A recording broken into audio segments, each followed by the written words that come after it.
everyone. Welcome once again to another episode of Lack of Focus, episode 92, X-Wing 2.5. I am your host, Ed Horn, and alongside me tonight, my good friend, Mr. Sean Dorsey. Sean, how's it going, my friend? I'm doing okay, Ed. How you doing? I'm doing pretty well. And, of course, our producer extraordinaire one, Mr. Kris Sheriff. Kris, how's it going, my friend? Good, thanks, Ed. Holy cow. I swear, ours being in AMG's back pocket pays off from time to time when they do a live stream on the day we're going to record. It's almost like the old days of yore when FFG would release stuff, the day after we record a show. But anyway, so we have some exciting and interesting news on how the competitive scene is going to start looking moving forward with now a revision to second edition X-Wing with X-Wing 2.5. We're going to cover overall the fun stuff that we saw in the stream today. This is going to be the primary and pretty much the only thing we're really going to be talking about. We are going to kind of touch on some flight deck stuff, though. Has anybody been doing anything? I mean, we're late December. I don't know if anyone's getting out and doing games, but Sean, I'll kick it over to you. What have you been doing lately? Mine was a nada this week. It's yeah, I heard that. It was a pretty crazy week. My Monday just kind of derailed. Probably at about 4 o'clock, where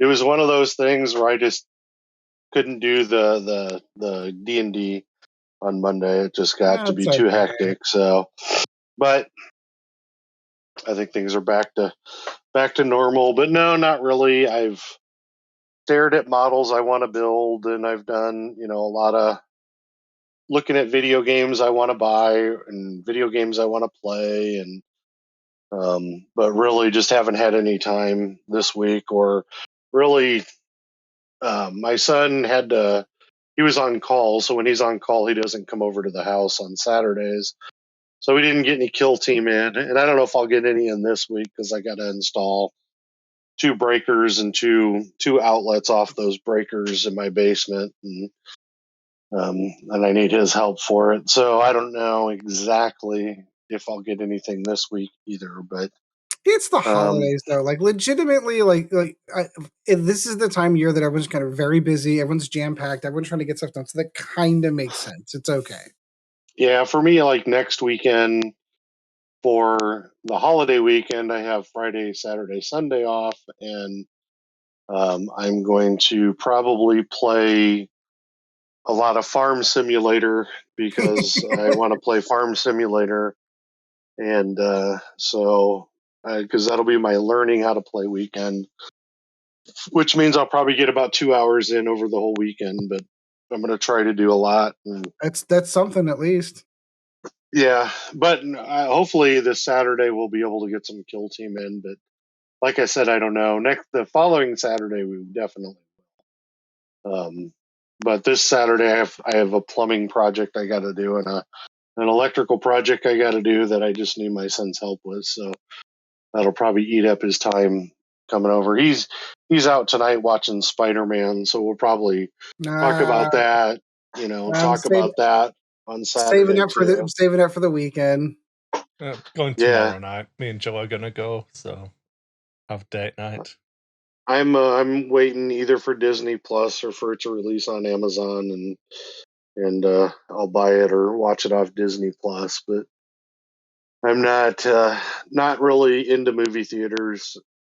My hearing's too bad, and when I put my hearing aids in at theaters, the levels don't adjust right. Even though they're very fancy hearing aids, they don't adjust correctly. So you can get the showings now where it's all designed to work with hearing aids and stuff, can't you? They do like special showings, I believe. Or at least not in this maybe town. Maybe in America you've just got to have better health insurance. I don't know. Yeah, I mean, I have pretty good medical care here. You don't have the fuck you IMAX change the volumes just for me health insurance, so do you? So no, apparently not. No, not like in socialist Canada. No, I mean I can actually, through my phone, I can actually change all the levels and stuff, but I just can't get it right in a theater because you're doing it where you're sitting, and of course you can't sit in that perfect spot, So.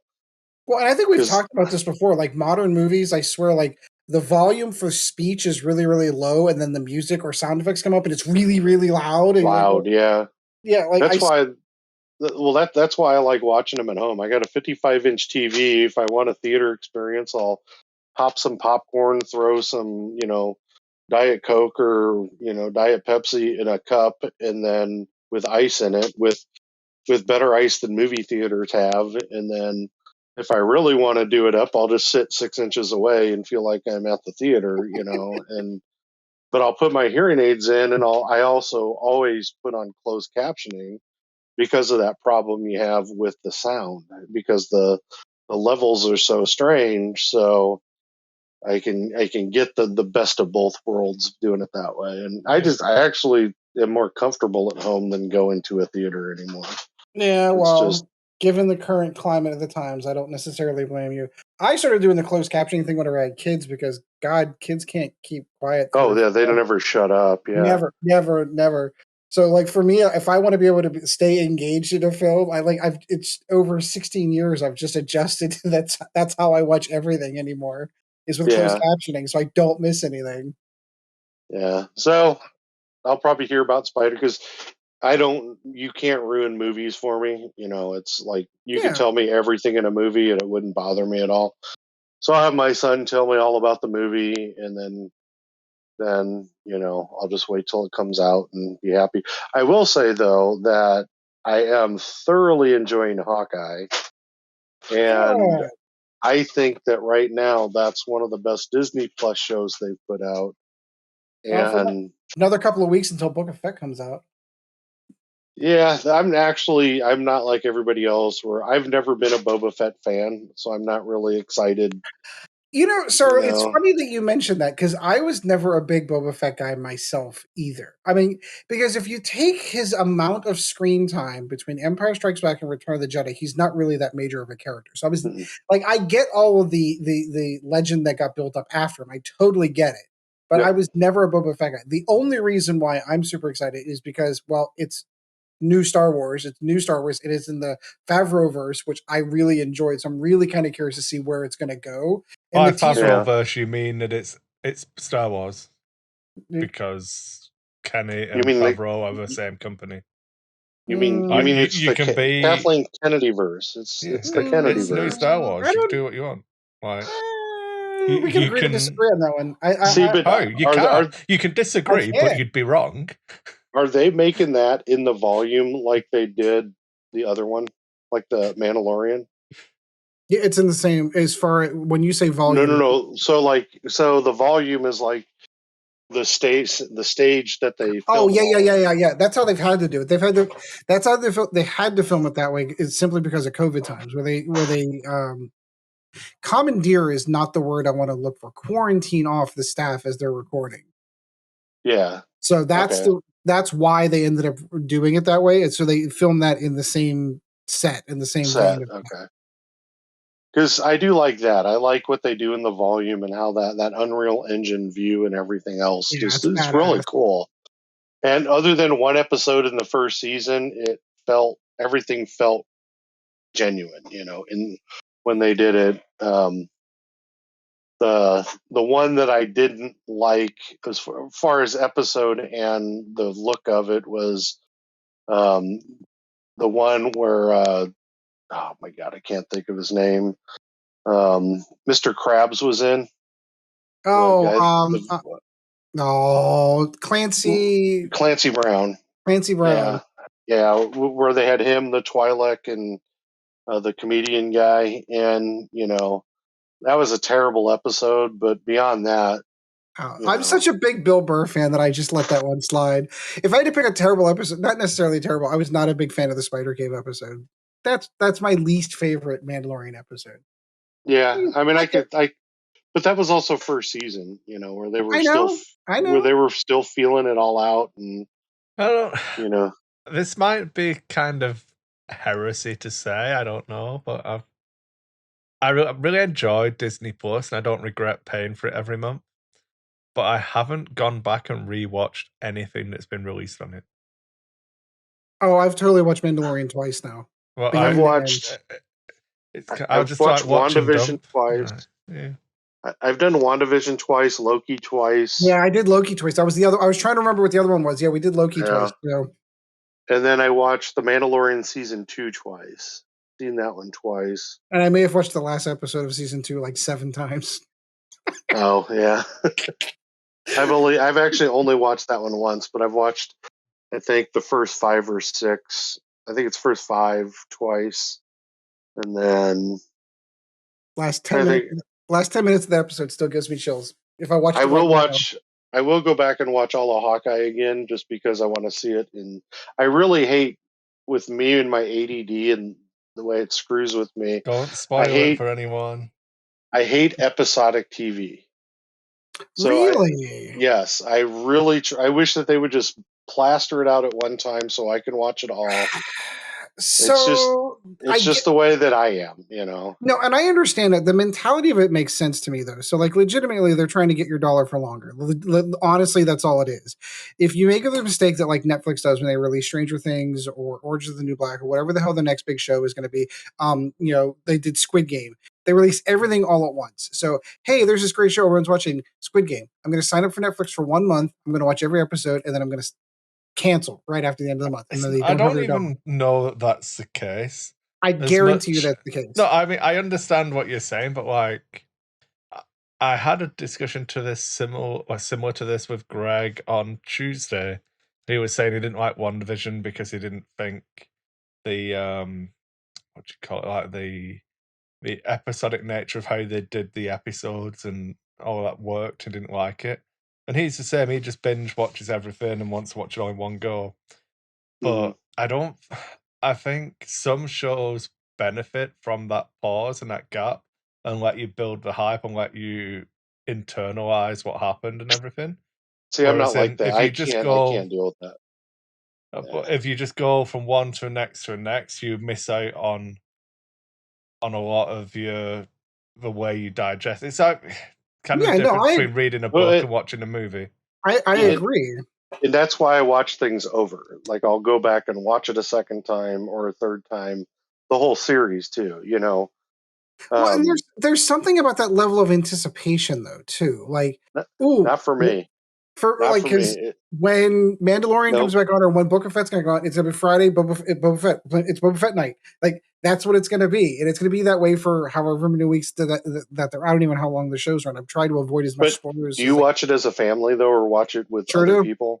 Yep. See, I don't, and that's another thing too. Is I'm single, so I would just rather be able to sit down and put models together and watch a show. Like at work. When I work at work, I am watching. I have like an Amazon show on. So for the last 2 months, I've been watching Storm Chasers back from the 2006. Wow, I remember that. I remember that show. I bought them all so that I could because that's how I work. Is I need that secondary noise for me to concentrate. I 100% agree with you. I absolutely do the same thing. And I can't do podcasts. It's a podcast drive me nuts just because they over explain things. It's the same way I talk at times where I over explain things, but they don't get to the point fast enough. It's like I'll watch something the irony, Sean. I'm glad you pointed it out. Yes, they don't get to the point. What have you done for your flight deck, Sean? Well, yes, exactly. 13 minutes in. Yes, exactly.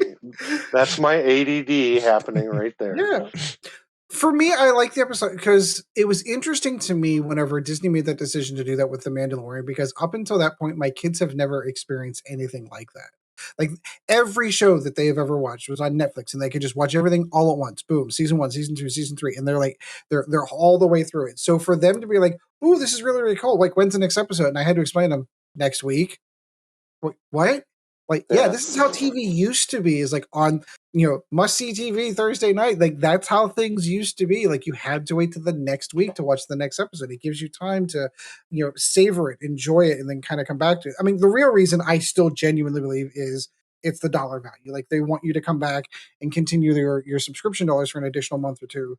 Because, I mean, a lot of the streaming services are genuinely suffering from that. Like, oh, there's a cool show on. People go for a month, they binge watch the show, and then they check out. Well, like with for me, I usually just pay the year because it's cheaper. You know? Well, so do I too. But my point is, like, so for example, like right now, the new Dexter one-off series is going right now in Showtime, and I was a really big fan of the show. Not a gigantic fan of the last season, can't lie.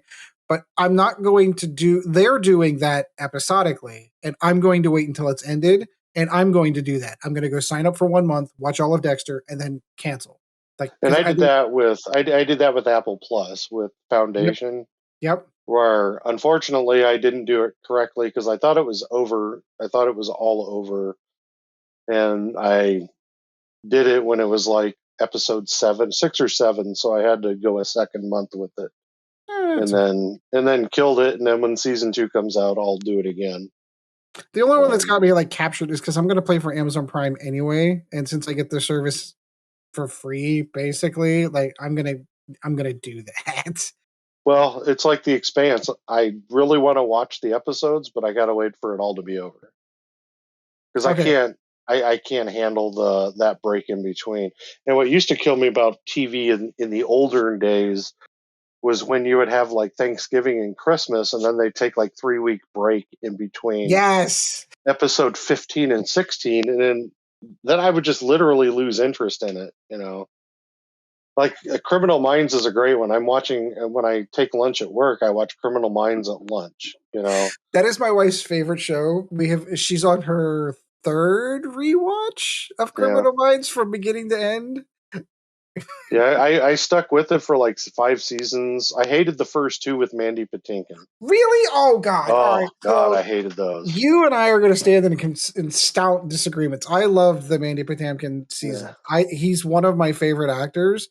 I was really sad. I get that he wasn't a fit for it, and I agree 100% he that the was terrible. show was better after he left. But that's the same problem with a lot of shows. Like the first couple of seasons, it takes them a while to feel themselves out before they really hit their strides. Like you can make the same argument with like seasons 1 and 2 of Star Trek Next Generation or Deep Space Nine. It really took them a couple of seasons to get their feel and get their footing under them. And it's one of those things, addition by subtraction. Like I really hated seeing him go, but the show was arguably better without Yeah, him. But when Joe I just Mantegna stepped in, it was a not, thousand times better from that first episode on. And yeah. when they got rid of, and I can't think of her name, but when they got rid of the first woman that was in there, Oh God, I can't remember the actress's name, but I know who yeah, you're. that's I can't either. And then they replaced her with the other one. Paget Um, Brewster. yeah, Paget Brewster. It got better at that point too. That was my So only anyway, problem with it. that's my I'm just going to 35 point minute out fight that guy. that someone's got a hard stop tonight, and it ain't fucking me. Okay. It isn't me either, Chris. Kris, what have you been doing lately? Nothing. Move on. Seriously, that's it. It's all you got. I'm not telling you. Not telling You're you. not Move telling on. me. We've got like a bunch of actual stuff to talk about, and it's nearly 10 o'clock. All right, fine. My flight deck, similar to Sean's, because of the holidays, I've been scheduling, juggling people days on and days off. My Tuesdays I have been on site at work, which means I can't make it to the game store. So I've had to cancel 2 weeks in order to go to the game store. I did talk to the manager. He's on board with us doing a league starting in mid-January, and on board with supporting us with some of their demo cash that comes from GW. So that's going to be fun. So we're going to be kicking up. Looking forward to you starting your like 50-point league where you get time for a 30-minute game. Interestingly enough, I had that exact same conversation with the manager. They are moving another employee over who's apparently willing to stick around till 9. So I think what the compromise is we're going to do 1,000-point lists instead of 1,500 for the league. And that should give me plenty of time to get a game in every time. Oddly enough, though, right before the show, Chad messaged me and says, "Hey, since but that guy doesn't start until January. That like the shift change doesn't happen until January." And Chad messaged me and goes, "Hey, maybe we should, since we can't get a game of 40K, and maybe we should bring your X-Wing stuff up next time." And I says, "Funny you should mention that. I have some stuff I'd like to try out because there's some new announcements that came out." Oh, and the only last thing, we'll get to that in a second. The only last thing, with the PS3, I've been collecting. I've been spending way too much money on stupid $5 games, but I'm completing a good PS3 collection. I ended up getting. I've never played Mass Effect. I know. I've never played Skyrim. I know. I know. I wouldn't play Skyrim now. I bought it to try when I got the Elder Scrolls Miniatures game, so I'd never played it either. And I got like 10 minutes into it, I'm like, the controls are just fucking atrocious. Just don't. Well, I decided. So the one that I got was the Mass Effect trilogy box set, and I'm starting from Mass Effect 1 and going all the way through Mass Effect 3. So that's my first jaunt through, and then I think I'm going to do the Dead Space series. It's a whole bunch of games that like I've never touched, and I know because there's a gigantic fan base for all of them that they are really, really good. So I'm looking forward to experiencing them. Anyway, we had some interesting news today, Kris. You were able to watch a live stream that I wasn't able to watch because I was stuck at work.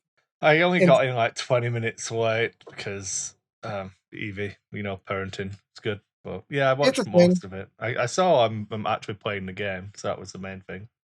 Yeah, that's the main thing, is seeing how the scenarios kind of run. So is it official? It's official that they're calling it X-Wing 2.5? I believe I'll check the name of the stream. If you go to Atomic Mass on, you are going to make me look that up. If it is, I love it because it does draw. I was curious as to when we started seeing this, and this is what was going to be happening. I was like, well, how are they going to differentiate second edition with scenarios? Calling it 2.5 is a good line of delineation. It shows that the game is moving into a different direction. Plus, if you have those folks that still want to play 2.0, you still can. No, I don't think it is.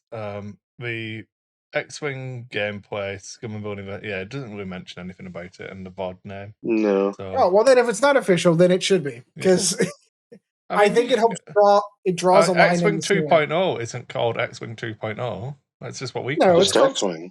It's called second edition. It's the same argument whenever you had third edition Dungeons and Dragon and they came out with 3.5, which were revisions to the rules. It was never 3.0 until 3.5 came out. Like, was the Force Awakens core set 1.5? Pretty much, yeah. So, and that's a really good argument. You know what I'm saying? It's the same thing. You are correct. I don't know that the game fundamentally changed as much as it did in the jump from the base core set. Because FFG didn't have the balls to tell people to use a better damage deck. I still don't understand that. I still fundamentally because unlike AMG, FFG was scared of the masses. Yeah. Yeah, I 100%. I still do not stand behind that. The fact that there were two different damage decks and you could basically build your list behind, like, that added another wrinkle into the I'm going to build because I don't have any. Sorry, I forgot. We're on the internet, so FFG did nothing wrong at all and were absolutely perfect in every way. No, I vehemently disagreed with. Soul, I vehemently disagreed with this decision when they did it in the first place because it made it way too confusing. And it also allowed you to, I'm going to use a damage deck that's going to most favor my current squad, which is stupid. Anyway, so they introduced scenarios amongst other things. Now you're going to make me. Do you want to go through the document point by point that we've got? Then we can link it to the listeners as well. Yeah. Did you want to put that in podcast crap at all by chance? God. If I pull Facebook up on it, just like breaks things. I know. I'm making you do homework. I'm sorry. I gave you homework. You did give me homework, which I read. I'll just post it into the X-Wing talk so other people have access to it. All right, perfect. Okay. There you go. It's on Discord and X-Wing talk. So who titled this document 2.5 announcement? Travis again. Oh, okay, that's fine. Yeah. Just checking. So yeah, all right.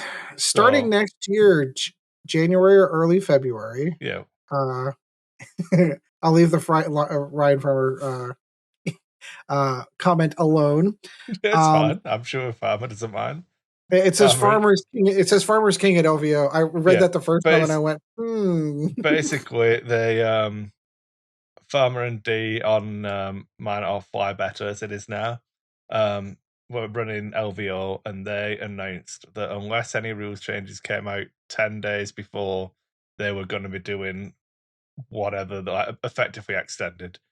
So people wanted it to happen 10 days before, so that they'd have to change to whatever the new thing is. Because people don't want to play extended because it's shit. No, that makes sense. In my opinion. My humble opinion. Your humble opinion.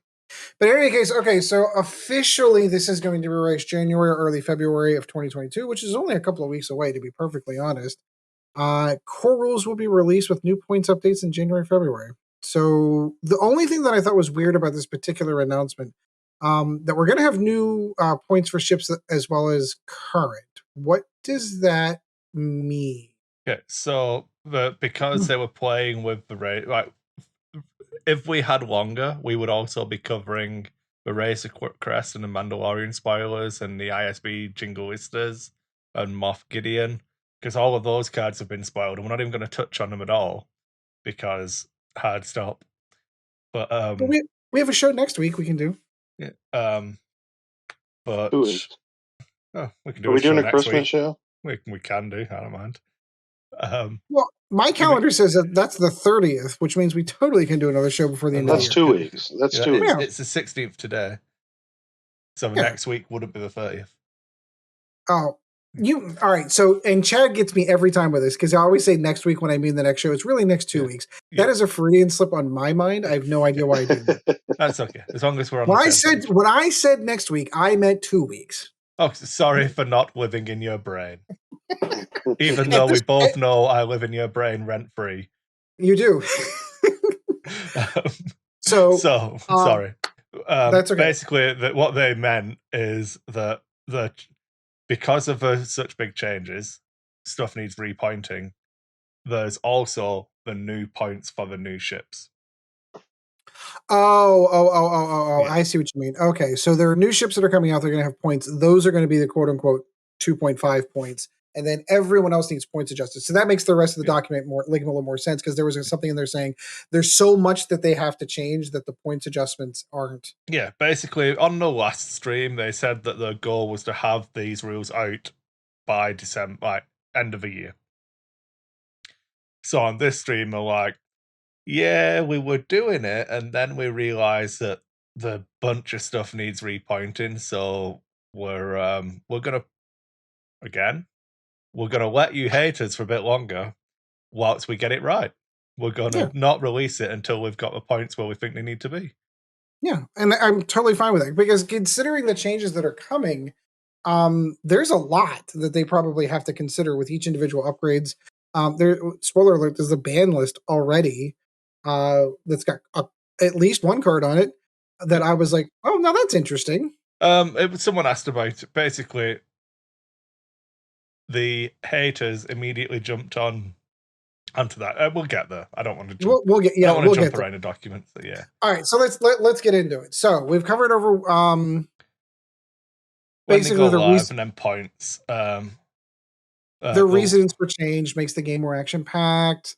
Lowers the skill floor, which I really do agree with. That if you're a new player coming into the game, it lowers the skill floor, so it's easier to pick up. X-Wing's always been one of those games, in my opinion, that's the rules are very basic and you can understand them fairly quickly, but it's a very difficult game to master, especially whenever you start getting into all the interactions with cards, upgrades, and all of the other things that can happen. If you're just flying base generic ships, it's a fairly simple game to understand. But once you start adding upgrades, so it is bring it back on that specific point. Me and Sean were involved in a conversation on Facebook with Paul LaRue earlier on today. Paul was talking about the fact that it feels like there's going to be a wider separation between a skilled player and a new player now because of, as we're going to get to, more punishing obstacles, harsher collisions, all of this kind of stuff.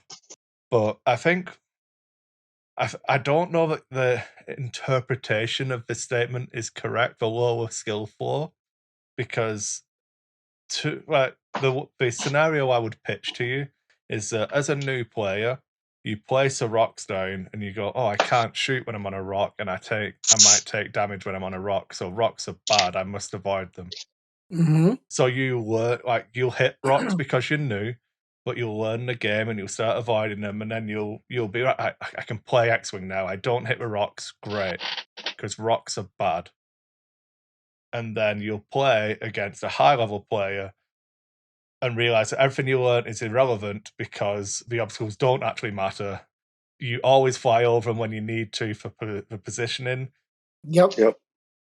Because, like, I might take a damage. I've got force, so I didn't need my action anyway. There's a bunch of stuff that I can, like, if I'm in an Aether Sprite, I can still do a boost or barrel roll as long as I fully execute a maneuver. Mm-hmm. Yep. So, like, that is not intuitive to a new player because you spent all that time going, fucking, I don't want to hit these rocks. And then the first time someone runs over a rock to get in position, and you're like, wait, why are you doing that? You should. Yeah. So I agree. That's what I think it means by like lowering the skill floor. It's like, no, rocks are bad. Stop. Yeah. Like there is actually punishment now. Yes. But, right. And we'll get to that. But yeah, like there's a bunch of things, and like we'll get there. I don't want to go too deep into specific points when we're still in the general bit. So yeah, I'll stop talking now. That's okay. All right, so in case you haven't picked up on what we're putting down here, scenarios are coming. Incentivize engaging, because I've got one on that as we get to it about other complaints. We didn't get that bullet point. So, in case you haven't picked up what we're putting down here, competitive play is now going to be covered in scenario play, as opposed to just straight up dogfighting in every single match you ever play. They're now going to be moving them into scenario plays.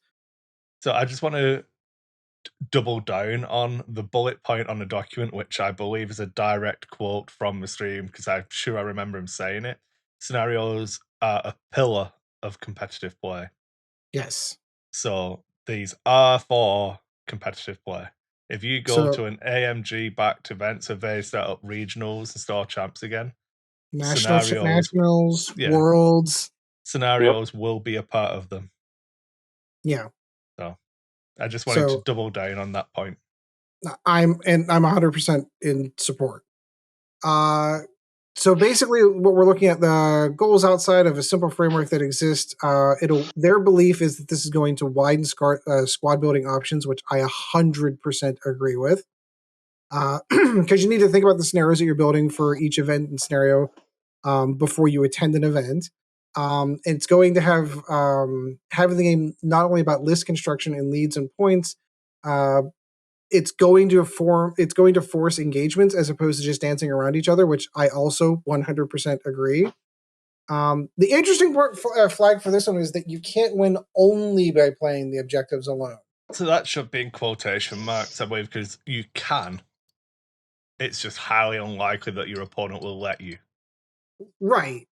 If your opponent's still playing in the 2.0 mindset, where the scenario that my son and I were talking about was I've got this one high points. You've taken off 2 hulls off of my ace pilot. I'm just going to turn him out and let him spin out there for a little bit just so I can wait to get that primary shot. Well, if that pilot's out there, it's a 3-ship build, and all my other ships are out there scoring objectives, you're losing the game. Yeah. Great that you're building those shots up at some point in time, but you're losing the game. And that's what it's incentivized and engaging kind of comes into that point where, like, if I've got, again, I played against Sean where my Vader was down to 1 health. Like, if I actually have to stay in to contest an objective, Vader's dead. Right. It's only the fact that I know where Sean's heading, so I can get Vader behind him, spend some, and that, I can spend 3 turns just. Look, if you want to kill Vader, you've got to put yourself in a terrible position and let me keep shooting you the rest of my list. And that kind of just goes away. Because if you rush the objectives and sit there and that Vader's like, oh, well, you're not chasing me? I don't understand. Because I don't need to. The points I need to score over there are not technically in that ship. Well, ultimately, it can give you 2. Number 1, half points are gone, right, Kris? That's one. Half points are gone for non-named characters. Is that what it was? No. The objective-based scenarios do not award half points. We'll skip around a little bit because we're kind of on scenarios. Well, I'm asking that just because with your example with Vader. Yeah. When you're playing a scenario game, so in that game there, I could have left Vader alone at that point, knowing he would take 2 to 3 turns to get back into it and maybe go capture an objective instead of continuing to try to pursue Vader or re-engage something else. It could be in that example that you gave, Kris, about Vader. I just would have stopped worrying about Vader and gone after an objective. Right. Exactly. And one other thing too I want to talk about that is I saw a lot in the chat there where people were saying swarms are dead, swarms are dead, swarms are dead. I completely You want to know disagree something? with that. I disagree with that because now you have more ships on the board to go capture objectives. They go all directions. Yeah, what's gone, and I put this in that comment stream that we were talking about, is I think the joust is changing drastically or is dead in the game. Yeah, because you have no reason to joust the list anymore. But every engagement is a joust in X-Wing, like 99% of the time. Right. Like, right. I go up to the center of a board and turn left. You go up to the center of a board and turn right, and then we joust. But we feel like we maneuvered, Oh, we didn't joust. No. So I fly to your side, you fly to my side, then we turn in and fly at each other. It's not jousting, is it? I mean, we jockeyed for position for a little bit. No, yeah, still but jousting. With the incentive of objectives, though, yeah, you kind of have to, change the way you think about the game of X-Wing. It's not kill or be killed. It's now, well, shoot, I may be able to kill some of your ships, but I'm going to lose because I'm not getting the objectives if I'm pursuing that too. Correct. Because from my understanding, just the way that they're talking about the scoring, it will jump a little ahead. It's 20 points for the scenario-based ones, and it's going to be based, but you don't get any points for destroying ships. No, you do. Oh, you do. Yeah. Oh, do you? Did I miss that? Let me get because we're kind of Yeah, we're all over the place on this one. Sorry. So they've done 4 scenarios. The one that they played, I think they said was like attack the satellite network or something. And it was a zone control one, which is being close to objective markers. I think they said with the markers out of the Epic kit. But they're going to do print and play and stuff like that.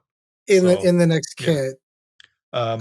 You'll have to tell me which, because if Chad and I are going to play this on Tuesday, you have to tell me which objective markers they use so I can use them. I mean, does it matter? Do you want me to be frank with what I'm going to do? Whatever. I'm just going to use a bomb token. Yeah. That's fine. I've got a bunch of bombs. Same here. You know what I mean? As long as you remember which ones are bombs and which ones are like objectives, just put a sticker on them. I don't care. And that's the scenario where it's the most ships to an objective scores the objective. So yeah, the zone control is be close to an objective, and what we said for this one was that you place one in the center of the board, and then the first player will place another one within range 3 of the center one, and then you can never place another one within range 2 of a different satellite. So effectively, you're always going to have some form of X, I believe. Yeah, you might. That's what it'll look like. You might be able to get 3 on one side. How many objectives did they play with? Why would you? At 5. So they play. Okay, so they played with 5. I want to make sure. Yeah, so one in the center, then you place 2 and I place 2. So I'll play. So if I'm first player, cross in some way. Like you're not going to place one on my side after I've placed one on my side, so I can place a third one on my side. Right. But you can, but why would you want to do that? We're not going to. In fact, I don't even know if you can. I'd have to measure that. We're gonna have to measure it out because if it's got to be within the range 3 donut and not within range 2. Yeah, of each any of the other. Yeah. So it probably I'm sure has you could come up with some sort of exaggerated Y, maybe, but Well, I mean, that's by the by, isn't it? Yeah. And then, most ships within range 1 of it scores a point for each objective. I think they did. Okay. Because they were both ticking up. Was that done before or after objectives were put down, or obstacles go down after? They said they go down after under the normal rules for placing obstacles. except that they cannot overlap a scenario objective. Okay. So you could have it. Remember when we played the random scenarios on Vassal and we had them touching? Yes. So you could have it touching, but you couldn't overlap it. Gotcha. Makes sense. Then they've got a snatch and grab, which that's I think a dick move to put a big rock right beside an objective. By the way, don't know, man. Especially when you've got seismic charges. I know, right? Oh, you want to be within range one of this? So does my bomb. Snatch and grab, which I believe would be like capture a flag to a normal person. Yep. I mean, I don't know. Maybe I'm being harsh in that. No, that makes sense. That's not how I would term that kind of scenario. We didn't. They played zone control, so that's one we have information on. But yeah, some form of snatch and grab. Control. This one he said it's not area control, but tagging something and then removing your opponent's control, which I'm trying to think, one of the video games, was there not a Team Fortress like game mode for that, or so? Am I thinking of something that also feels like sort of some exaggerated form of capture the flag too? So I'm kind of curious what the differentiation. I was kind of curious if anyone else had any other thoughts on it. I can't think what video game I'm thinking of. It must be from like the early 2000s, but so you go and push it up and then it changes color. It's like a Wrathy Basin in World of Warcraft. Or it's I think he's thinking Team Fortress, which is like kind of like an Unreal Tournament kind of thing, where you had to go in and stand an objective, and then you've captured, then you can leave it, it's yours. Yeah. You're there for a certain amount of time, and then you proc it to your team. This is one for and Greg. You get the points. He would like this one. Company of Heroes, where you grab objective points and then they tick over scoring for you, but your opponent can come in and take yours away and put his on it.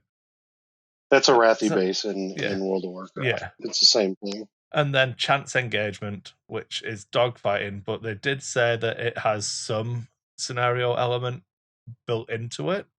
But it's your classic. But coming back around to your original question, Ed, chance engagement, part of the rules for that one will be that you score half points for ships. There you go. Not the other three do not have that rule from what they were saying. Interesting. Each player, each round will play with the same objective. Okay, cool. I'm so confused. Like, did X-Wing just become a game of fortressing or something?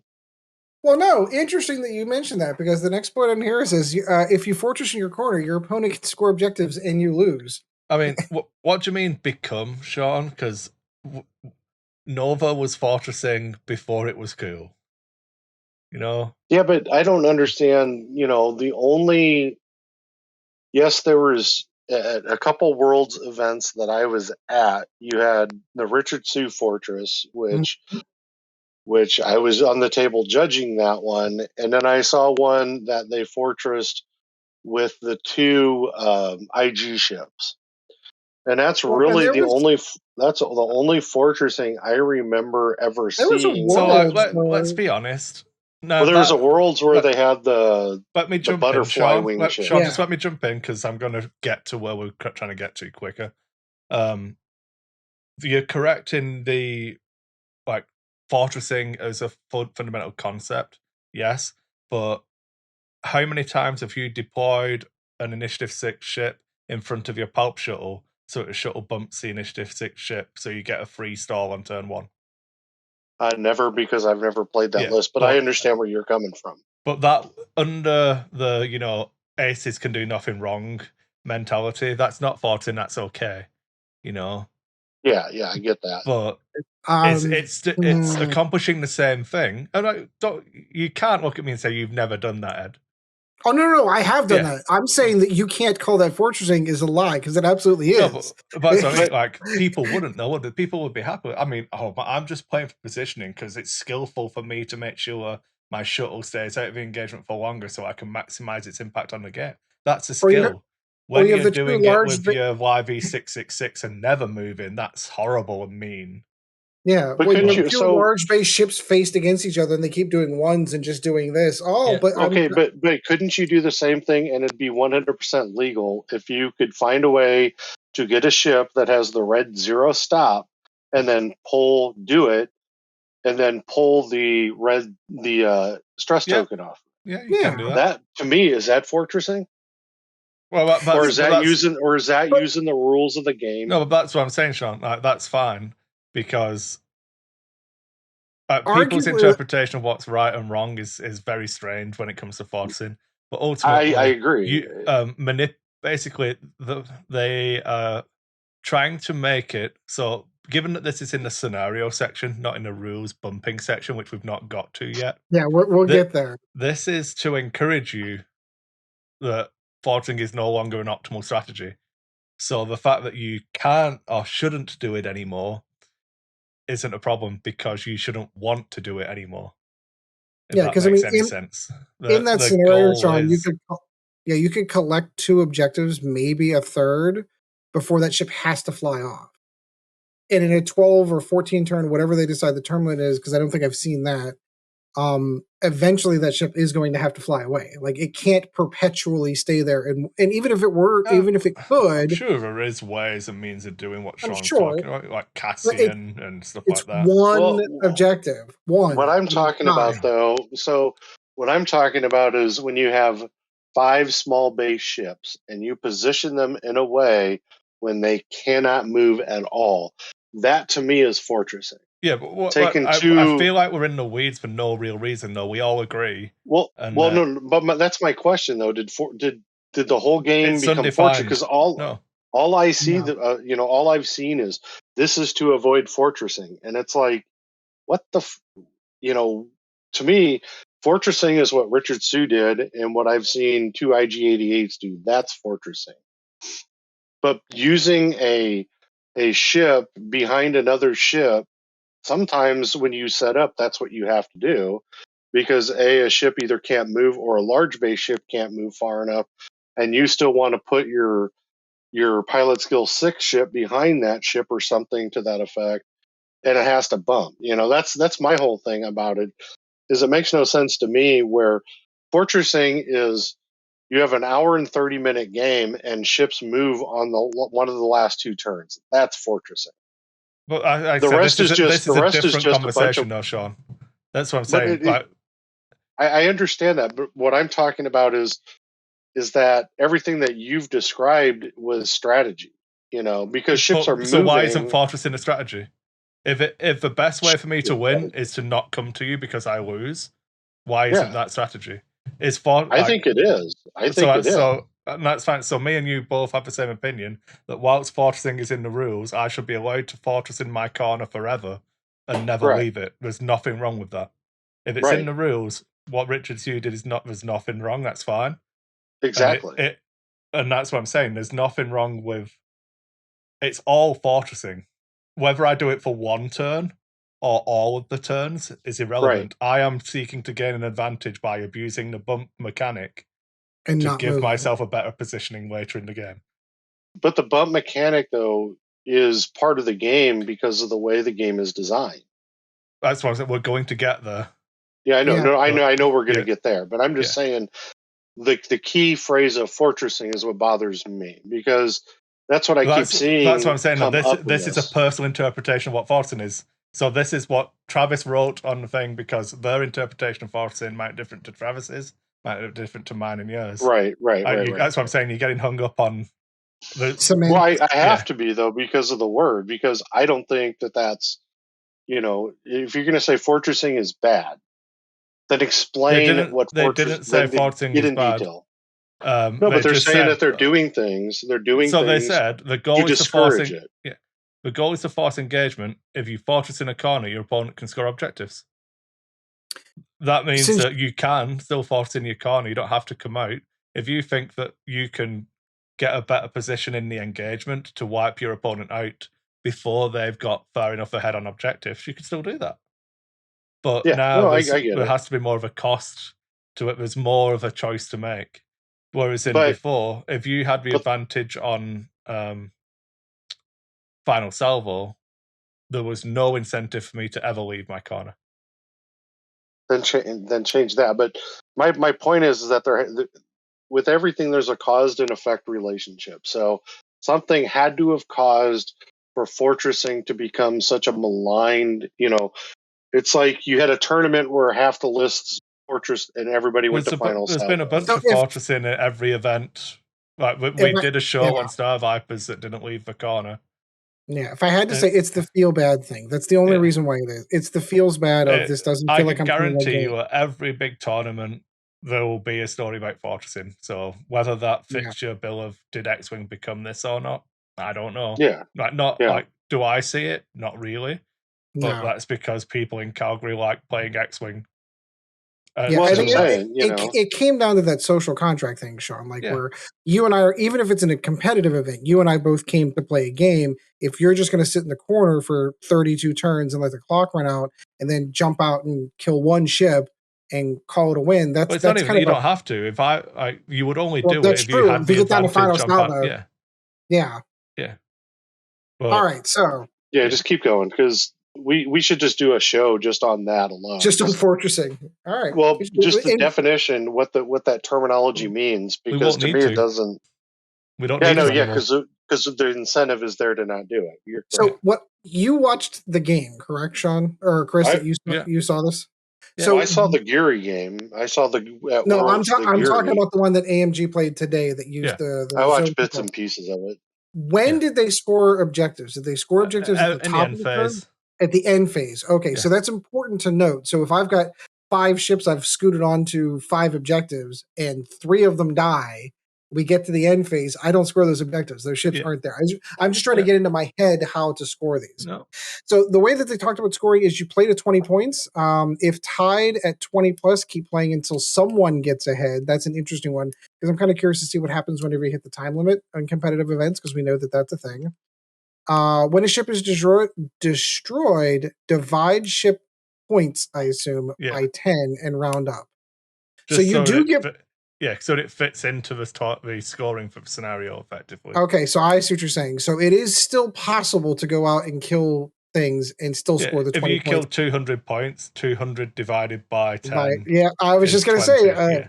I know I've got my Yacht math, but Yacht math does say 200 divided by 10 is 20. So you still can do that. Oh, God. I mean, I want to throw this out there because we're talking about objective play. Can't 2 players walk up to the table at an AMG tournament and say, we're dogfighting? We're not going to worry about objectives. I mean, we're going to put them down. Then the person who accidentally captures 3 is going to... I mean, why would you? That's on the people at the table. That's what I'm saying. So that's an interesting question. That's my point. Is that because one of the last messages that I read in the comment section of the stream was, "Well, my group isn't even going to play with any of these rules anyway." And it's like, okay, but there's groups that still play 1.0. I know. That's what I'm saying, But if I'm at a tournament, let's say, Kris, you and I are at a tournament, and we're just dead set against AMG's rules and hate AMG because they've ruined X-Wing. Why would you go to a tournament then? That's playing. Well, because we are those types of people. I reject the premise of your argument. I reject it. But you can't because here's the thing: you go to a tournament, you can try, but okay, not you then. My friend Joe over here objects to it, but we still want to go to the tournament and play. We can just disregard rules. I can boil your question down, Sean, to what happens when 2 people come together and play a game and just fundamentally want to cheat. Yeah. What happens now, Sean, when 2 people come together and fundamentally just want to cheat? Yeah, and what happens now? 20 to 17.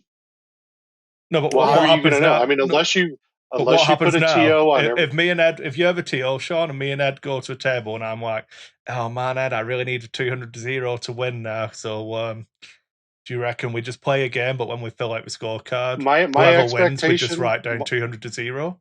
My expectation, Kris, of that is that you'll suspend yourself from the podcast for 4 weeks. But jokes aside, Sean, you tried to make a serious point, and that's my counter to it. Yeah, there's nothing to stop that now. That's what I'm trying to say. Why does it matter though? It shouldn't. That's why I'm trying to figure out what all the angst is about this stuff. I don't know. I mean, I'm actually coming from the facetious side tonight with this because of all the angst that's out there with everybody saying, AMG sucks, AMG is ruining the game. AMG is just designing a game. I will reject that premise as well. I don't think everyone is saying that. I think a lot of people. I think the same people are saying it over and over again. Yes, but yes. I would be surprised if they are actually a minority. I don't know what the smaller grouping is than minority, but I'm sure that's where those people lie. Yeah. Really quick, I didn't pay close because I was working, but did they have to land on the objective to get the scoring? No, range 1. So the next point on actually is whomever has the most ships at range 1 of the objective gains 1 point. Medium and large ships count as 2 ships for this purpose. So Rebel Convoy, Sean. There you go. There you go. I think, is it not Resistance Convoy now? Or is the Scum Falcon even cheaper? Scum Convoy. Whichever's got the cheapest Falcon. Yeah, because you'd have to still stick two other ships out there to be the convoy. Well, but the whole premise of convoy was blocking. Yeah. That was the entire premise. You threw. Oh, we're getting there. You threw a large base ship in front of it. And we're getting there. Yeah. All right. So I think that kind of covered. Yeah, I was just going to kind of cover this. It's just kind of, I want to highlight because we really covered a ton of shit there. Basically, there's 4 scenarios, one of which is your traditional dogfighting with some enhancements, which we don't quite know what those are yet. Yeah. 3 other scenarios that are objective based. Objectives are placed first and then obstacles. Objectives are worth 1 point for small base ships within range 1. It's 2 points for medium and large bases, play to 20. And then in those scenario based ones, if you destroy a ship, not half points, but if you destroy a ship, whatever the point value was for that ship divided by 10, rounded up, that's how many points you get. Whoever hits 20 wins. Yeah. So moving on, we are changing obstacles, like all of them. For the most part, I'm not gonna lie. I'm a big fan. I've always felt like rocks were not as. I get it from the beginning in the early parts of first edition. I've always felt like rocks should have been more significant to the game than they ever were. So, where to catch up on this? All of them are going to be changing. Whenever you fly over them, something happens, and then you roll. So, for example, asteroids. If you fly over a rock, you automatically take 1 damage, and then you roll a red die, and on a hit or crit, you suffer another damage. So, it's entirely possible to take out your own ship by rolling over a rock. That makes it feel a little bit more dangerous. Half-pointing TIE fighters. Half-pointing TIE fighters. Yep, for hitting a rock.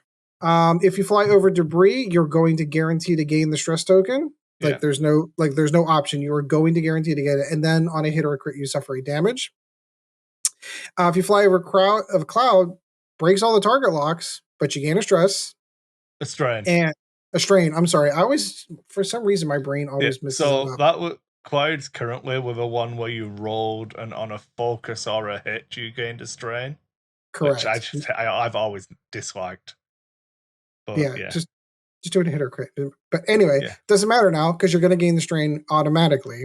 Yeah. And then on a hit, you're going to get an ion token. On a crit, you're going to get 3 ion tokens. Ooh. Rigged and the other ones, meaning all the other things.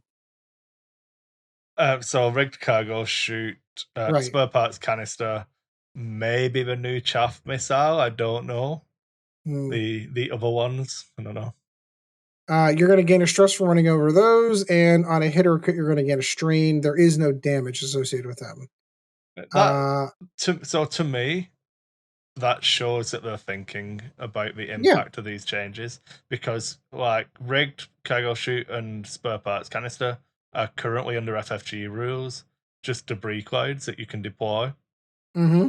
But can you imagine the saltiness of like dropping these on people if it's like auto damage and shit?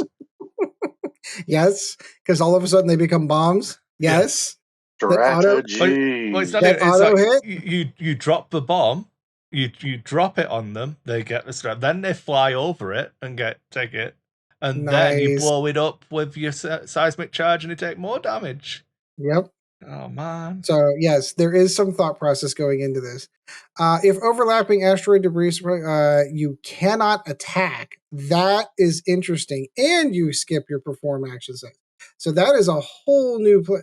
So no more is it going to be it's strategically valuable for me to take the chance to fly over a rock to get that shot that I need. You don't get to attack. Oh, if you overlap it, if you only land on them. only if you land on it.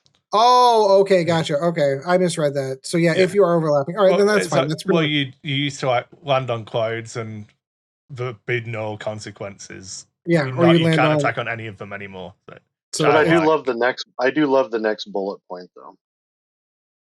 And that is going to be if you move through but not overlap, you still can take an action. Apart from debris, because you'd be stressed. Right. Well, yeah. Yeah. But I love going over rocks, so yeah. You're taking a gamble of taking potentially 2 damage by doing it. It must be you might at least get the the action for it. Just play big chunky boys, you'll be fine.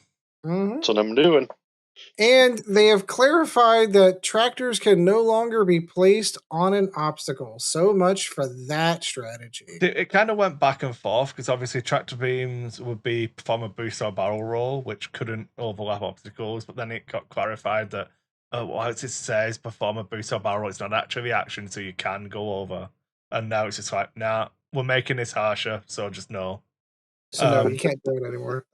And then someone in the chat complained as well, what about if someone puts you so you have to fly over it next turn? And then the counter to that was, you can still take the stress to rotate if they move you. Mm-hmm. So it's impossible for somebody to make you fly over a cloud or make you fly off the board anymore. You would just have to choose. Yeah. Yep. And Sean, your favorite topic of all, overlapping. Bumping. Yep. Bumping. I'm happy that this is in here. I don't really know about the words inside this section yet. But because it's interesting, they differentiate between if you bump a friendly or if you bump an enemy or if you bump both. Yeah. So they clearly state, so if you bump a friendly ship, you roll a hit dice, hit or crit, take the damage face down, and skip the perform action step. Okay, I'm on board with that. If you bump into an enemy, if you are not stressed, you may perform a printed focus or calculate, depending on which one you have, from the action bar. You gain a stress token and you skip the perform action step, which makes sense because you're getting a focus. So that totally makes sense. If you that wording's really specific, which makes me believe that they found a bunch of cool interactions that I'm glad they saw before it was released, because I don't want to answer those on the rules forums. Yeah, so wait, I performed a red link maneuver. Actions. When I do this, I can do this. But what about this one? And yeah, it's exactly where I was going. Just no, just kill me. Yep. Yeah. So okay, we'll finish this up, and then I'm gonna. I don't understand what people are complaining, but go ahead. Hang on. So if you hit both a friendly and an enemy ship, you only count as hitting a friendly, and only check the last ship you hit at the end of the template, not who you technically collide into. So I guess it's kind of like if you...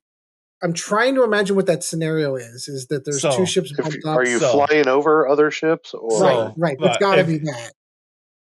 There's an X-Wing jousting 2 TIE fighters that are behind each other. Mm-hmm. The TIE fighter does a 2 straight, bumps into the X-Wing, so goes backwards. The second TIE fighter does a 2 straight, bumps into the X-Wing, gets pushed back onto the TIE fighter, so bumps into a TIE fighter. Correct. He bumped into an enemy ship, not a friendly ship. Right. Okay, good. I'm glad they made that clarification because that makes sense. Because I could see scenarios where you intentionally do something like that. Yes. So that's the scenario that they were all complaining about. Is what about chain blocking now? I can make it so that I block them, and then the rest of the ships hit the thing that I blocked, and then they all take damage and die. Right. Well, sure, if you want. Yeah. Okay. I was thinking more along of the scenario where I could put a ship of mine in front, block my own. Like, they're gonna go over here. I guess I bumped into my own ship. Free focus token. No, because if you bump into your own ship, you roll to take a damage and skip your action step. Oh, you don't get the. I thought you got to do the. Oh no, that's only if you bump the enemy. That you get. So if you do friendly bumps, you might kill your own ship. So interesting. So what's interesting is that. So there's your self-bumping fortress, by the way. Yeah. So the only difference in that is that you're rolling a die and potentially can do damage to yourself. Yeah.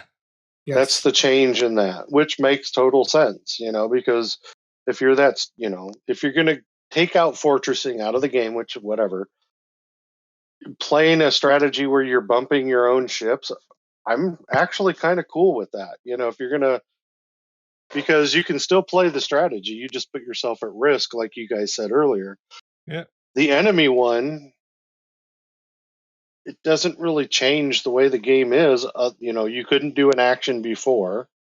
Yes. Now you get, so if you get blocked let's pretend for a moment that Cynthia Fellwood was ever sad that he got blocked.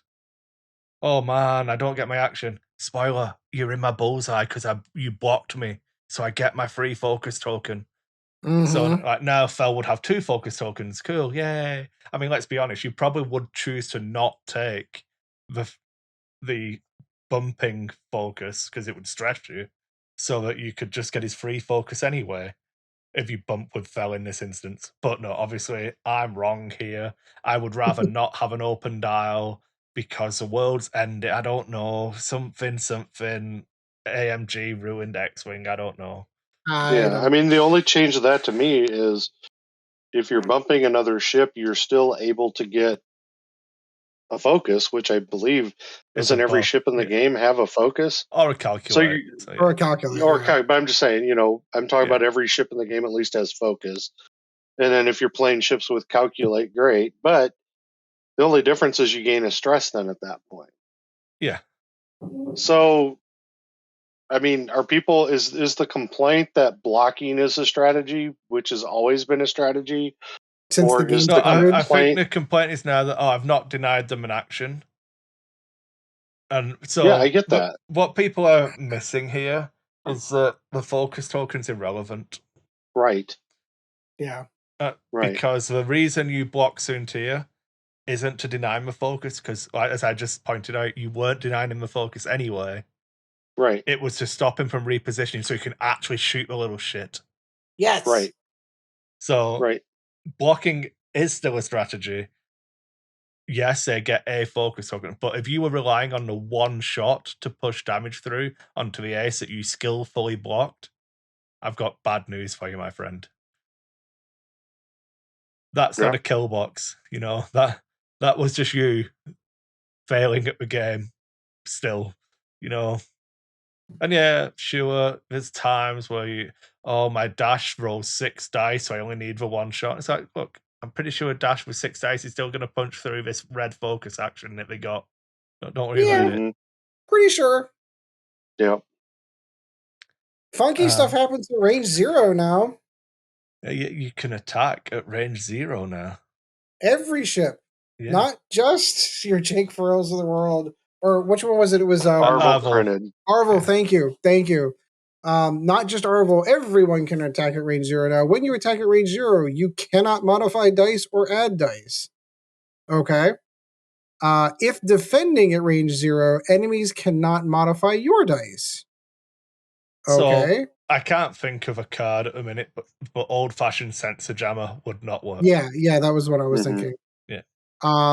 There are no range bonuses for being at range 0, so you don't get the additional die for the attack. Yeah, so that was basically, they've reworded the range 1 bonus to be a range 1 bonus, in that this is the sweet spot of your guns are zeroed at range 1, not 0. If someone's on the nose of your gun, the bullet, like if you as a person are stood at the nose of an X-Wing, those 4 lasers will not hit you. You are safe from those lasers. Don't worry, my friend.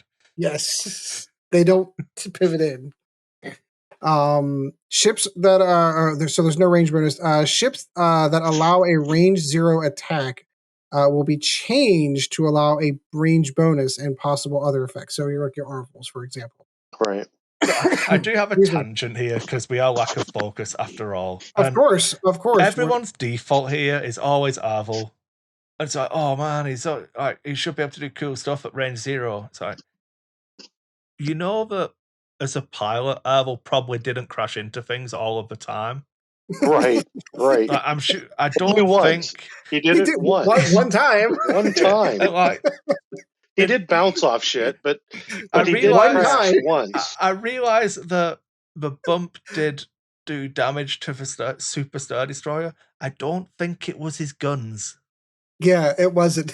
Those two piddly little fucking alien lasers. Pew, pew, pew, pew, pew. I don't think that's what did it. I think the gravity well of the Death Star 2, sucking the Executor into its gravity well, forcing it to collide, is actually what killed the Super Star Destroyer, not Arvel's gun shooting at range 0. So chill the fuck out with Arvel. It's okay. Didn't he go through the command bridge too? He hit it perfectly. So, that was also a help, too. Don't even get me started, Sean. It's such fucking utter bullshit that a ship of that size has one command bridge, and taking that out suddenly makes the engine stop working. Yeah. But that's where the pilot was. I mean, when he died, he pushed down. I guarantee you, if in Return of the Jedi, Arvel went to hyperspace and sliced through the Super Star Destroyer, that would have been fine and everyone would accept that as cool. But if in The Last Jedi, Arvel crashed into it and then it just powered down and crashed into a planet, everyone would be like, this is fucking bullshit. Why didn't he have a secondary bridge? I don't know how to feel Tell about me I'm wrong, Ed. Tell me I'm wrong. And no, I would have had a problem with it then too. I fundamentally would have had the same problem. As a spoiler, Ed, you wouldn't, because you were a child and you would have gone, Ewoks are cool. We just talked about do you remember the Ewok movies they did? I do. Can someone, because we got into a debate about this at lunch today, and I'm like, did Lucas write those or not? I don't think so. He premised them, but he didn't write them.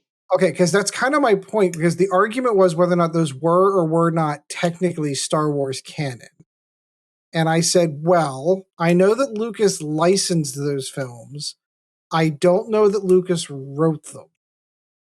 So I don't know where those two stupid Ewok movies fall into the Star Wars canon as to whether or not they are or are not, because they are technically... Look, we got the Ozatuck in X-Wing. I want my Ewok glider, okay? Right? The TIE Striker's an atmospheric fighter. I want my fucking Ewok glider dropping rocks on strikers when?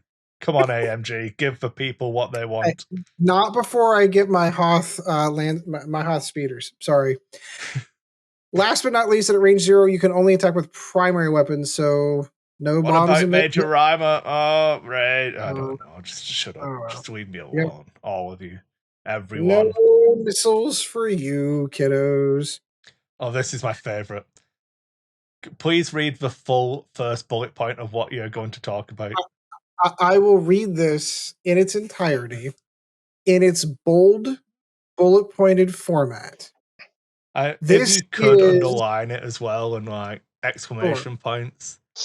This is standard X-Wing. So other formats, but let's go back yet. So you've got a choice of 2 names. And let's pretend you've never heard of X-Wing. Mm-hmm. There's 2 game modes. One of them is called Standard, and one of them is called Extended. Which one do you think is the standard format? Yeah. Which one do you think is the de facto tournament format? The one that is going to be used for all tournament play, official from AMG moving forward. It's standard. I'm surprised. I mean, literally surprised that this needed to be said. Once we found out that the name of the format was Standard, I mean, come on, guys. All I'm saying is I'm so happy that the guys at AMG are gigantic fans of this show, because Sean and I have been beating this drum since 2nd edition was announced. Allow me to enunciate a little on this one. I thought you were going to say, please allow me to retort. Oh, you were finished. No. Please allow me to pontificate. Only ships that have been reprinted for 2nd edition are legal in standard format. Meaning, if there is a brand new black box, it's legal. If it goes a little deeper than that. in that the rules that they mentioned that they've already published, it's in the errata at the end of the rule reference guide, where it talks about like you can run any of the YV 1300, YV 1600s, YT. I knew I was getting it wrong.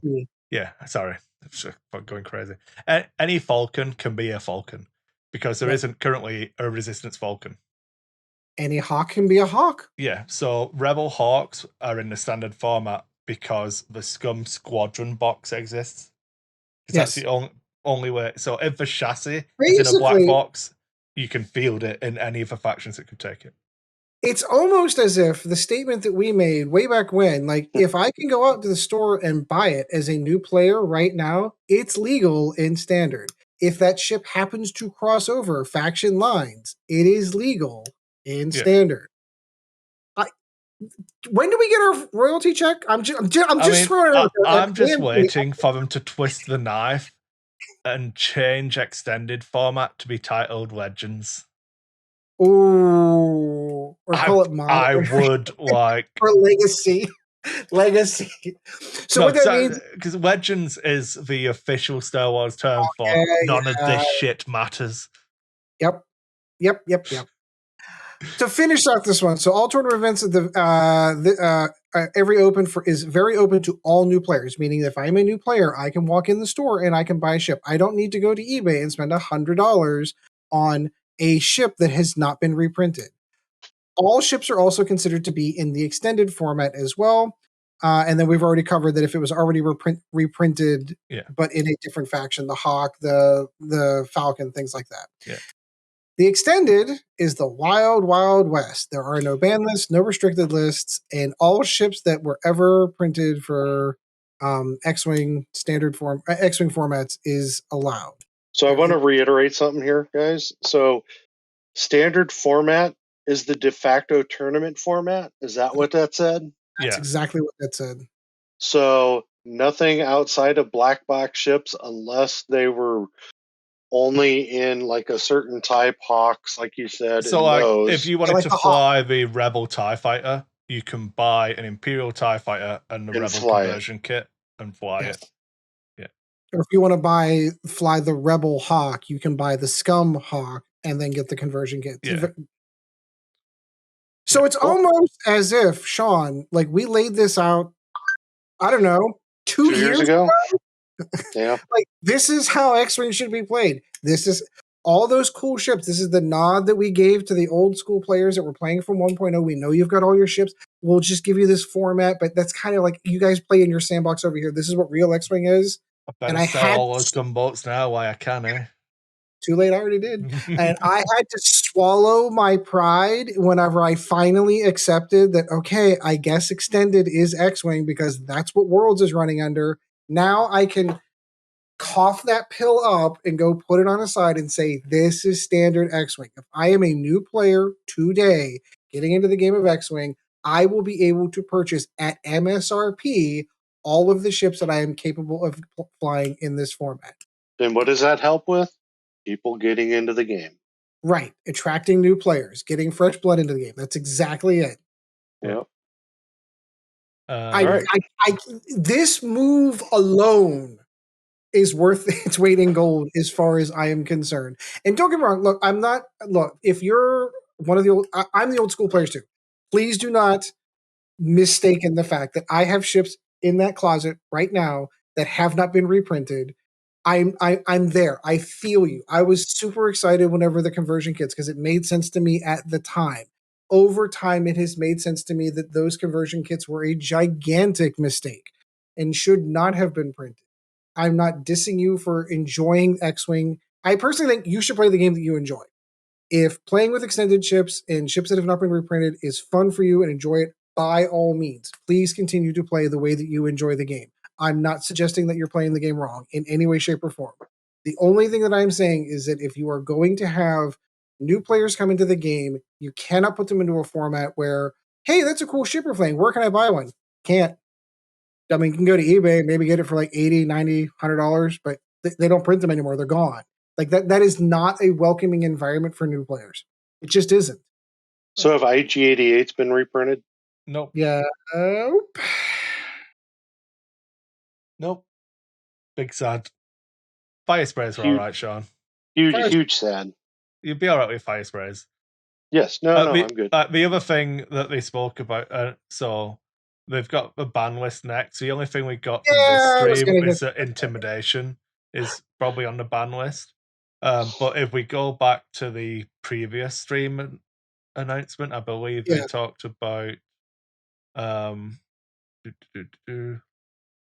they talked about one other card, didn't they, that was going to be potentially on that list. And they talked about a few. I'm pulling it up now. So ban restricted list. Upgrades that work against this idea. This is talking about dials being sacrosanct. Yeah, this is talking about the road, so which is going to be part of standard on all X-Wing events moving forward. Yeah, so if it not going to tell you a name of all the cards, but if a card will actually look at an opponent's dial, it's probably banned. Luke Skywalker Gunner is probably banned. Stuff like advanced sensors, were all of the stuff that makes Sean want to fly the IGs is what I would imagine being banned. Will be banned. Inertial dampeners banned. Get that shit out of there. Anything that Sean thinks is good, banned. Fire spray, generic fire spray is banned. This is the anti-Sean. AMG wrote me a handwritten letter in crayon that said our stated goal that super secret is to get Sean really excited about X-Wing again and then ban all of the shit he would want to play. Ban everything he wants to play. Yep. It's written in crayon. The handwriting might look like mine, but it says signed Amateur at the end. Yeah. Look, ultimately, and I get it. This is going to be different. This is going to be a change. I've got to point out we've got one more thing that's on this list that for some reason needed to be asked again on this stream because people kept saying, what about Road? Is Road happening? Are you doing Road before Dials? Are you doing it after Dials? So last stream when they said Road's nailed on, this is happening, we really like it. What they meant by that is Road's nailed on, we really like it. Yeah, so, it's a thing. Random order after Dials is a thing. Stop asking, please. Just accept it. Are they just going to reprint the book at this juncture? Like, maybe not physical copies, but like whenever they release and I don't know, I have not looked at AMG's site recently if they have a PDF download of the current rulebook. This is going to be basically a whole book. So everything that has changed is in the new PDF. I'll be honest, I've never bought a core set after the initial release. So I don't know what I'm getting at. Yeah, I don't know, but what I'm saying is I would assume that the core sets that are on the shelf now still have the FFG logo on it. But if this is like the third printing of the second edition core set, is that book still the 0.1 version of the rule book? That's a good question. I don't know. That's kind of what I'm asking. Yeah, it's like future printings of the book. Are they going to print a physical book that has? Well, they did say. I mean, if they're going to do tokens for print and play, the rules are just as. If I were them, I would just create a rule instead of having a rules reference guide. Just have a rule book. Anything you update in it is either taken out or put into the new rules. Yeah, just make it a live where it goes to. Fuck the rules reference, make that a rules clarification sheet for the idiots that need it. This is going to trigger everyone who hates everything about AMG, but I'm just going to go there anyway, not on purpose, but because it's a valid point in my mind. And I will say that I don't like this. I'm not a fan, but I'm going to point it out anyway. If you buy a copy of Crisis Protocol, if you buy a copy of Star Wars Legion, they do not come with the full rules. Nope. They come with a learn to play booklet. Learn to play. And then they point you at their website. Yeah, they tell you to go to a website and download the correct rules. I'll go into Ed's 40K corner for just a second. If you buy the 40K starter kit, even the command level starter set, you do not get a full rulebook in that. Mm-mm. You get a learn to play version of the rules. The full rule set is elsewhere. So this is I'm perfectly fine if they make this a free downloadable PDF off of their website, and I can just pull it and print it out because I'm old and I like physical tactile paper to flip through from time to time. Like I would prefer that, which I hope they genuinely do. Overall, though, I've got to say I'm very intrigued by where the game is going. I feel like these are points that we have been talking about in conversations on this show for 2 years plus on where we would like to see the game go, and lo and behold, here we are. So I'm going to be trying this out on Tuesday. I'm going to try this out. I was going to preempt you, but you beat me to it. What I'm going to say is that AMG did practically beg people to not try it all yet, and then tie their feelings to what that outcome is, because in the impression they gave through talking about it is these changes are cool, but there's a bunch of shit that needs rebalancing. Yep. Yeah. So you okay. So I'm not. I am not AMG. So I will say something different. I will trust the listeners, and I will trust you, Ed, to have the emotional maturity to go out and play the game, and then go, oh man, these points felt like they were really off. This is way better than it should be in this scenario that we played. But not tie whether you're going to like or love something in 2 months' time. No. I wouldn't. To this experience. I would play that game understanding that it is a beta, quote unquote, test of the rules. Like we're not getting the full rules. There are points adjustments that are associated with this that we have not seen yet. I just want to play the game and feel what it feels like to play in a scenario as opposed to dogfight. Yeah. That's genuinely that and playing with some of these other rules. Like even if you just played the game, even if you ignored, and I don't know why you would, but let's say I ignored the fact that scenarios are part of a game, and we just played with the new obstacle rules, the new overlap rules, the new range zero rules, and the new. If we just played with that plus road, that's a different game, even if you're doing it in a dogfighting scenario. So let's say technically, if I play just the dogfighting scenario, we do half points. I mean, that counts, right? I'm not saying. I think you should play with the actual objectives. To be honest, I think you should try it. I think I'm going to, because I think it's going to be fun. But it's like people are jumping to these conclusions about stuff without kind of thinking through the thought. But it's obvious that that's happening. Yeah, like the entire argument about swarms are dead now. Formation, I'm being punished for formation flying. It's like, well, no, you're being punished for formation flying badly. If someone blocks me in my formation, all bumps into each other. Like, well, sorry, was that good now? Is that how you play your formation now? You just keep them all blocked up together until they crash and then deal with it? Because I kind of try to plan when I need to break up my formation. If that now has to happen a turn earlier, that's no different to, I don't understand. It's the same to me, and this might sound harsh, so I apologize if someone holds this opinion. It's not an attack, but it feels just disingenuous. Like the road being, people who think that road adds randomness to a game, I think that is a fundamentally flawed view of the game. And if you believe that, it's because you do not understand X-Wing. Yeah, because did you see the answer to my comment on that thread? I believe so. Yeah, he said, Sean, tactical, ?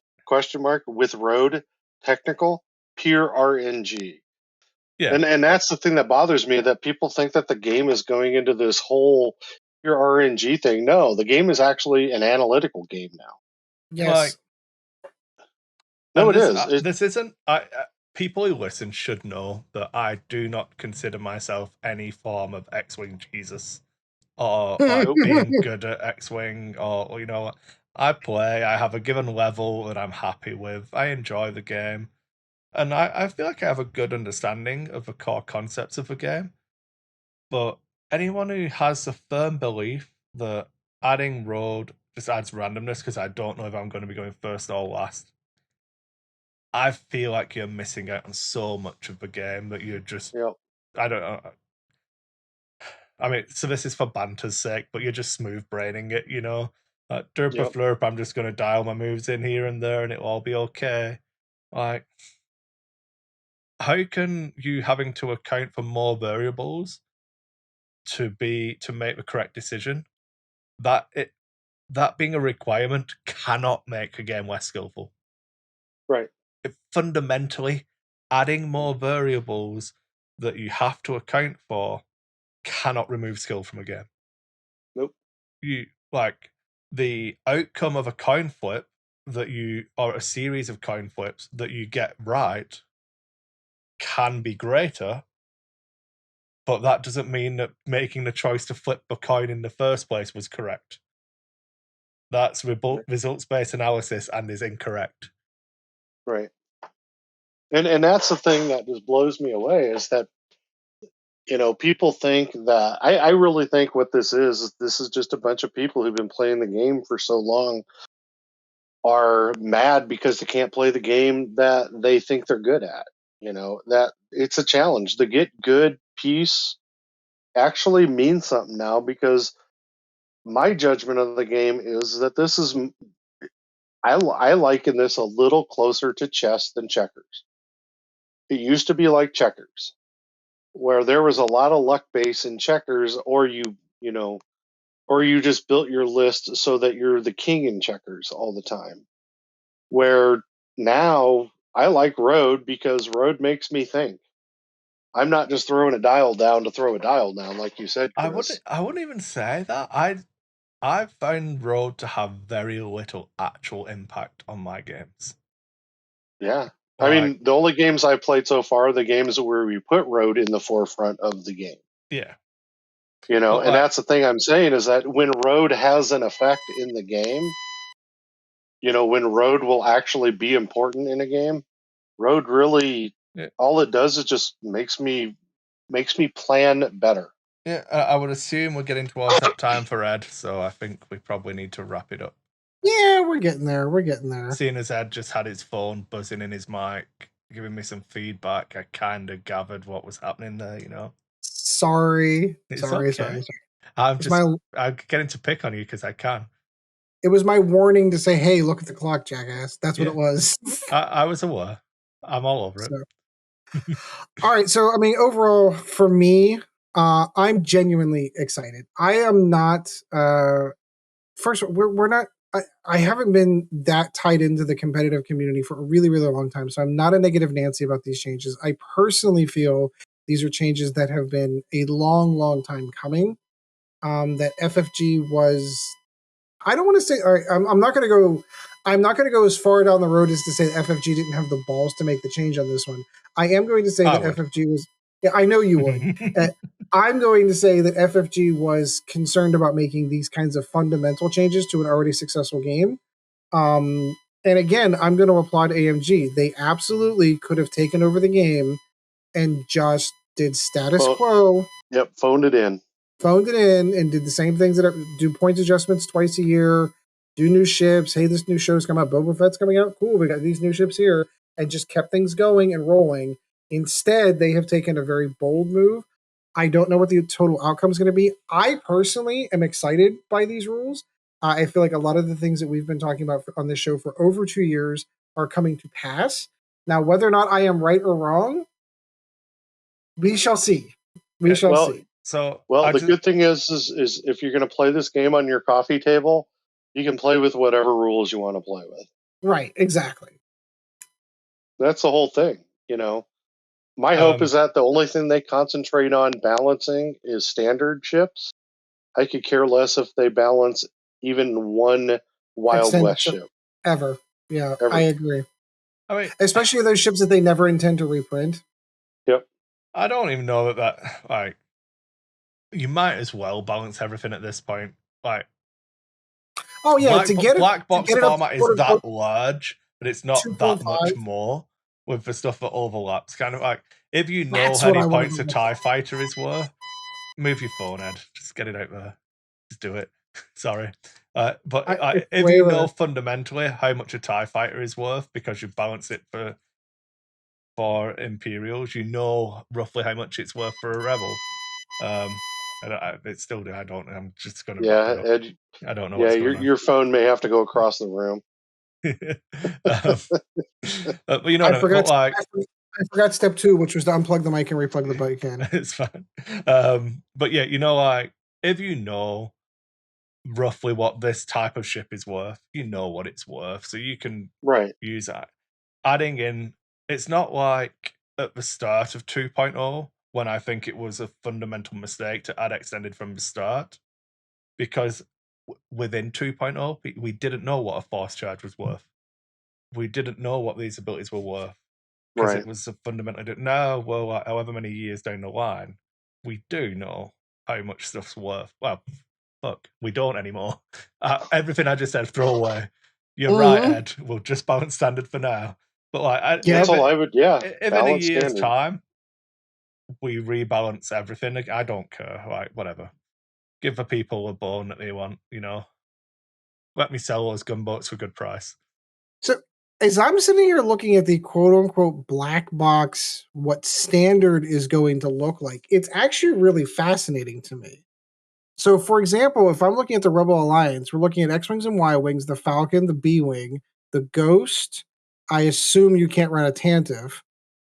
No. And the A-Wing. Yeah.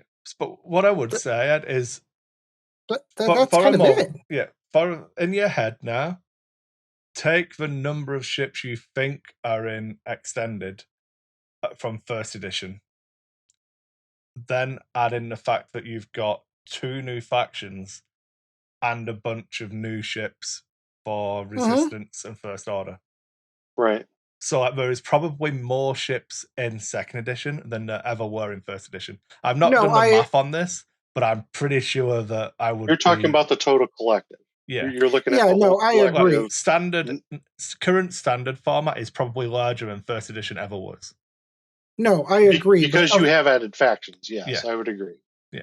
I'm thinking more along the lines of like, if I'm an Imperial player, as I tend to be, my choices in ships have. You can't fly the Lambda, you can't fly the Punisher, you can't fly the Aggressor, and you can't fly the Phantom or the gunboat. Interesting. And you can't the bomber, TIE bomber. TIE bomber. You Empire Strikes Back loving nerd. You can't fly the bomber. Get out. I love the Lambda shuttle until they throw a box with all that shit in it out. Right. But I mean, as it stands right now, like legitimately, I'm down to the TIE Fighter, TIE Advance, the Striker, the Decimator you can still fly, the Inquisitor, the TIE Interceptor, the Defender, the heavy, and then and that's it. But you still can fly Vader. Oh no, that's the important part. You can fly the Reaper as well. Swords Renegades and the TIE Reaper count. Yep, TIE Reaper. Oh! I totally forgot about that. Okay, you are correct. That does count. Yep. Yeah. It's going to be an interesting rebalancing. It really is. Yeah. Anyway, we should wrap this up. What I was going to suggest, Ed, because I believe that you have time off over Christmas.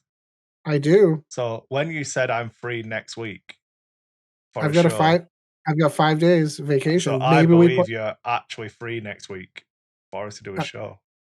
I am. I absolutely am. I will bet you $20 to a charity of the winner's choosing that we do a show next week. Oh, did I just fuck everything up? Oh no, I accidentally deleted everything. Cool. It's okay. We're still recording. It's fine. Don't worry about it. Whew. But yeah, I would bet you $20 to a charity of the winner's choice that we that we don't do a show next week where you play a game of X-Wing. Oh, you're on. You're totally on. I'll pick I'll find the date. I'll pick the charity now. Will you? For me to send I have my same default. It's going to be the Juvenile Diabetes Research Fund. And they can expect a $20 check because we are going to play a game and we are going to not use your advice or AMG's advice. We're going to go through and actually play one of the scenarios and see how it plays out. Yeah. You're going to make me do it on We'll be playing Assault on the Satellite because that's the only one we know about. Well, if you want to do it on Vassal, we'll do it on Vassal. I don't care. No. We'll do it on TTS. That's fine. I need to get used to it anyway. I mean, you're off. You can fly up to Calgary and we'll play in the basement. It's fine. I'll clean the table. It's okay. Don't I have to quarantine for 14 days to do that? I don't know. I have some vacation time. I don't have a lot of vacation time. Yeah. All right. So that is going to do it for this one. A lot of exciting stuff. We'll go ahead and button up here, but I'm sure we're going to be chatting more about this over the next couple of shows. So anyway, Sean, always good hanging out with you, my friend. Yeah, good to be here. Kris, you've got some housekeeping you'd like to do before I say goodbye to you. Yeah, I feel like if you're watching the VOD, there's probably some stuff missing from the overlay because I was trying to rebuild it frantically as we were getting started. But if you would like to email, that's what's missing from the top. That's normally at the top.